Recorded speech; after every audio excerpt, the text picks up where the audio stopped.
Hello mga kaboy, tara samahan niyo po ako sa araw na ito. Noong nakaraang linggo kasi mga kaboy ay may ipinunla na po to ng pichay ang aking uncle at napansin kong ito'y malaki na at ready ng itanim. Napansin ko kasi na sobrang laki na niya at naisipan kong itanim ang mga ito. At napansin nyo rin guys na dikit-dikit ang pagtatanim dahil di naman kalakihan ang lupa kaya ayos na rin kaysa wala.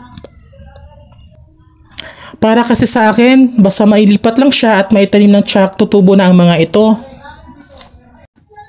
Naalala ko tuloy dati nung ako elementarya pa na usong-uso ang garden sa aming school. Kaya ma-experience na ako sa pagtatanim. Masarap kasi sa feeling na makakain ka ng gulay sa sarili mong sikap at pamamaraan. Ika nga nila guys na pag maitinanim, may hihigupin, may aanihin.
So ito na mga kaboy, tapos na ating pagtatanim. Hanggang dito na lang at hanggang sa susunod nating pagkikita. Paalam!